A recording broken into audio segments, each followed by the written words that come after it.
The following clip is brought to you by Prilosec OTC. You can't beat zero heartburn. We saw drivers taking chances and aggressively going for it all night in and out of the rain. After a near 2-hour delay to start the race, it started out as a daylight race here in Bristol, Tennessee, but the rain forced the drivers to hold off.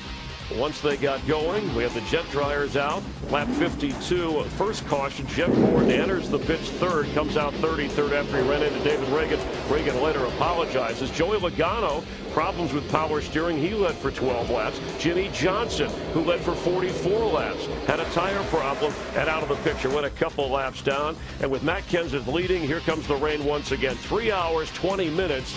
Kenseth sitting in that spot. Once we got going, Danica Patrick and Cole Whitt make contact.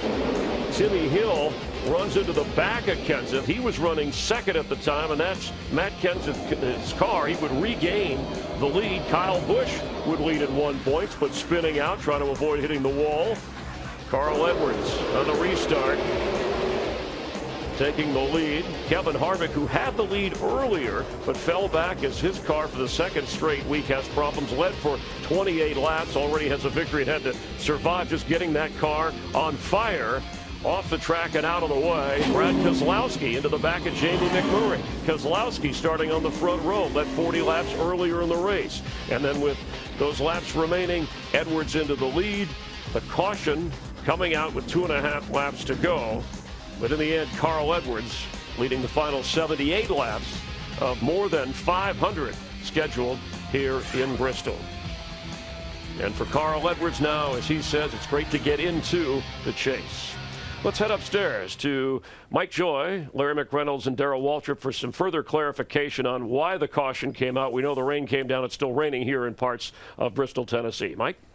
Well, thanks, Chris. With about 2.5 laps to go, several of the caution lights, one bank of caution lights, suddenly illuminated by themselves. Whether it was a short from water or the reason why, we don't know. But in the next few seconds, NASCAR officials realized that some of the caution lights were on and punched the button for a full course caution.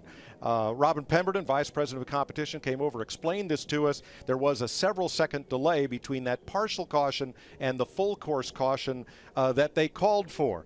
The reason they weren't able to talk to us about it during the race is they were trying to sort out the order of running so that could be established. Should we go back to green for a green-white checker finish? Mother Nature intervened. We got a soaking sudden shower. Wave the checkered flag and the race is over. But, you know, electricity does not like water. No matter how well insulated it is, things happen on rainy days to electrical components, and something made several of those caution lights light up by themselves, and then they went to full course caution. I think it was a blessing. Yes. Quite honestly, if those lights hadn't come on, I believe that downpour would have caught a lot. I think it would have rained really hard. It came down all at once, on the big, like a thunderstorm. I believe the track would have gotten wet. We may have wrecked a lot of race cars. So I don't know what happened. There's always things that happen that we can't explain, and that's one of them. But a bizarre night anyway. We had a bizarre night. Right, and Carl Edwards was in front. They were not going to catch him without that caution flag. I refuse to let that overshadow the racing that we saw here tonight. Absolutely. Unbelievable racing. Carl Edwards, our 4th different winner of 2014. Best race I've seen at Bristol in years.